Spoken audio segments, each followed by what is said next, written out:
സുഹൃത്തുക്കളെ, പഴമക്കാർ പറയാറുണ്ട് വെറുതെ ഇരുന്നാലും വിറച്ചിരിക്കണമെന്ന്. റിട്ടയർമെൻറ്റ് ജീവിതത്തിന് മുമ്പും ശേഷവും കൃഷിയോട് അങ്ങേയറ്റം താൽപ്പര്യമാണ്. പച്ചക്കറികൾ, ഇലക്കറികൾ, ഫ്രൂട്ട്സ് തൈകൾ എന്നിവ എൻ്റെ മുറ്റത്തിന് ഒരലങ്കാരം തന്നെയാണ്. രാവിലെയും വൈകുന്നേരവും അവയോട് കിന്നരിക്കുന്നത് അവാച്യമായ അനുഭൂതിയാണ്. സാമ്പത്തിക ലാഭനഷ്ടങ്ങളെക്കാൾ കൃഷി മനസ്സിന് കുളിർമ നൽകുന്നതാണ്. മാത്രവുമല്ല, ഒരു പുണ്യകർമ്മവും കൂടിയാണെന്ന് മുഹമ്മദ് നബി സല്ലല്ലാഹു അലൈഹി വസല്ലം പറഞ്ഞിട്ടുണ്ട്. ഒരാൾ കൃഷി ചെയ്യുകയും അതിൽ നിന്ന് മറ്റുള്ളവർ ഭക്ഷിക്കുകയുമെങ്കിൽ അതിന് അവന് പ്രതിഫലമുണ്ട്. പ്രിയമുള്ളവരെ, വേണമെങ്കിൽ ചക്ക വേരിലും അല്ല ഡ്രമ്മിലും കായ്ക്കുമെന്ന് നാം മനസ്സിലാക്കി. 7 മാസം മുമ്പ് വെച്ച വിയറ്റ്നാം സൂപ്പർ എർലി പ്രാവിൻ്റെ ആദ്യ കുഞ്ഞാണ് നിങ്ങളീ കാണുന്നത്.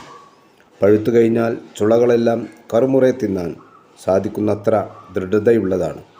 മധുരത്തിൻ്റെ കാര്യത്തിൽ ഒരു വിട്ടുവീഴ്ചയുമില്ലതാനും. ഇതിൻ്റെ സുഗന്ധമാകട്ടെ ആരെയും ആകർഷിക്കുന്നതുമാണ്. പ്രിയമുള്ളവരെ, നിങ്ങളും ട്രൈ ചെയ്യൂ, ആനന്ദം കണ്ടെത്തും.